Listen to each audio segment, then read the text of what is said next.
And right now, airport anger finally subsiding for hundreds of flyers at Fort Lauderdale-Hollywood International Airport. A major plane problem delayed their flight for days. Local 10's Bridget Matter is live at FLL with it all. Bridget.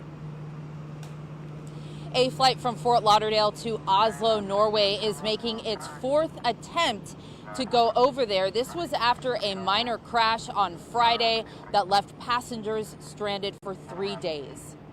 Since Friday, hundreds of passengers bound to Oslo, Norway have been stranded in Fort Lauderdale after a minor crash on the runway. You can hear passengers screaming in this cell phone video after learning of another delay. No one's offered us any alternative measures of transferring out of this city.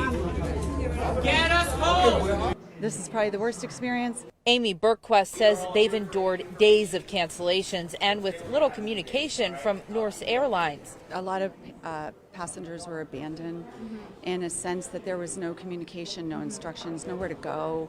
Norse Airlines sent me a statement in part while taxiing on the runway for departure. Norse Atlantic Airways flight N0022 from Fort Lauderdale to Oslo incurred minor damage to a wingtip due to an obstacle on the taxiway. We found crews working on the plane's wing on the runway Monday afternoon. That mishap was on Friday. 3 days later, passengers still stranded. Paul Dow and his family haven't seen their family overseas since 2020 because of the pandemic. And they just keep telling people, come in this morning, drag your 4 children in this morning, drag them in at night. Another passenger, Dan Gilliana, decided to head back to Jacksonville with his parents and canceled their trip entirely. So for me, I feel like that's it, and I didn't feel safe to fly with them again.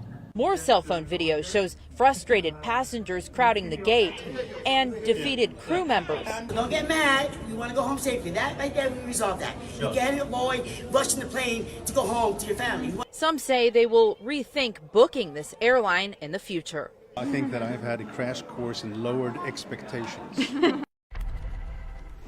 So the airline did add that they offered accommodations and assistance to these passengers. As of right now, I've been texting with some of them. They are boarded on that plane, sitting at their gate, hopefully ready to take off here any moment. For now, we're live in Fort Lauderdale. Bridget Matter, Local 10 News.